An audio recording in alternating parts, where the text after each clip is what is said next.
Charles Cousin est né à Avallon dans le département de l'Yonne le 15 avril 1822. Il fut lauréat du concours général. Ses études achevées, Cousin intégra le ministère de l'Instruction publique en 1843, puis la Compagnie des chemins de fer du Nord en 1846, où il fit toute sa carrière professionnelle et dont il finit par devenir le directeur d'exploitation. Charles Cousin est un personnage important de la franc-maçonnerie du XIXe siècle, très injustement oublié aujourd'hui, comme c'est souvent le cas, hélas, des personnages remarquables. Vénérable de la respectable loge La Clémente Amitié à l'Orient de Paris, il présida la cérémonie d'initiation d'Émile Littré, Honoré Chavet et Jules Ferry en 1875. Il est ensuite devenu président du Conseil de l'Ordre du Grand Orient de France de 1883 à 1885. Il en démissionna juste avant les législatives d'octobre 1885 pour protester contre les attaques portées par les radicaux contre son ami Jules Ferry. Cousin n'entra jamais en politique et refusa toutes les sollicitations à ce sujet. Charles Cousin, au dire de ses amis fidèles, était un homme jovial et plein d'esprit. Il aimait rire et se surnommait volontiers le toqué. Mais comme toujours, les plus rigolos sont souvent ceux qui dissimulent les pensées les plus profondes et l'humanisme le plus généreux. C'est ainsi qu'il conçut l'idée d'une encyclopédie populaire illustrée qu'il pensa faire distribuer gratuitement au plus grand nombre possible d'écoles. Il n'en eut pas le temps. La mort le surprit à Pont-à-Mousson le 16 septembre 1894. Le frère Charles Cousin était enfin un grand collectionneur et un bibliophile averti. Il présidait la Société des Amis du Livre. Le frère Charles Cousin avait adressé le 21 septembre 1885 une lettre à toutes les loges du Grand Orient de France, dans laquelle il annonçait sa démission de la présidence du Conseil de l'Ordre.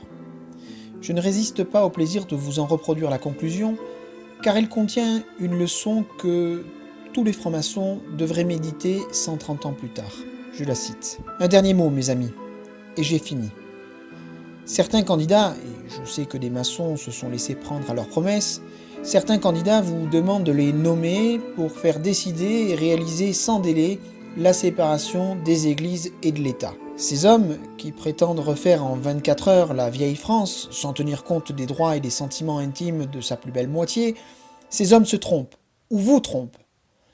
Pour accomplir, sans des déchirements dangereux pour la République, cette réforme indispensable et dont le principe est admis par tous les esprits vraiment libéraux, il faut encore quelques années de préparation et c'est précisément, mes frères, à cette préparation que la maçonnerie est en situation et a pour devoir de donner le concours le plus persévérant et le plus énergique.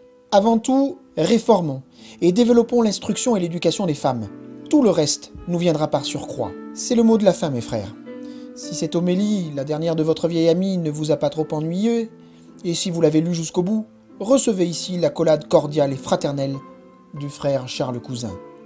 Fin de citation. Attention, une écoute trop rapide pourrait induire en erreur. Le frère Charles Cousin n'était pas défavorable à la séparation de l'Église et de l'État. Il ne prétendait pas qu'elle était impossible à réaliser. Il pensait simplement que les esprits, en 1885, n'étaient pas encore mûrs. En effet, à cette époque, les lois constitutionnelles de la Troisième République avaient à peine 10 ans d'existence. Le nouveau régime parlementaire républicain était fragile. Les forces réactionnaires, à savoir l'Église catholique romaine, les monarchistes et les bonapartistes, étaient puissantes et ne rêvaient que de revenir au pouvoir pour restaurer l'ordre ancien. Cousin redoutait donc qu'une mise en œuvre précipitée de la séparation de l'Église et de l'État n'entraînât le désordre et la contestation de la jeune République. Pourtant, en écrivant cette lettre d'adieu, Charles Cousin savait pertinemment que le Grand Orient de France était en pointe du combat laïque, notamment à l'école publique, qui était devenue gratuite et obligatoire en 1881 grâce au frère Jules Ferry.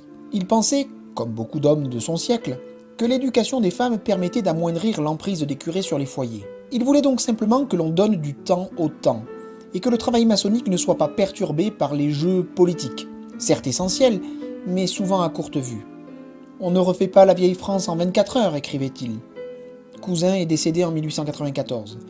Il n'a pas vu l'accomplissement de la séparation qui a eu lieu le 9 décembre 1905, mais il était convaincu qu'elle surviendrait inévitablement un jour, car elle s'inscrivait dans un dynamisme historique. Il a donc fallu attendre 20 ans, c'est-à-dire finalement l'avènement d'une nouvelle génération, pour que la séparation devienne une réalité juridique. Le frère Cousin a ainsi rappelé, avec lucidité, les vertus de la patience, de la rigueur et de l'observation du corps social, loin des postures politiciennes.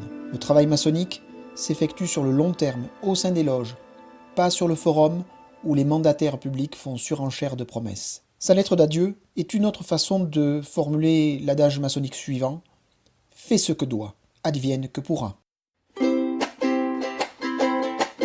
Nous aurons du pain, doré comme les filles sous les soleils d'or. Nous aurons du vin, de celui qui pétille même quand il dort.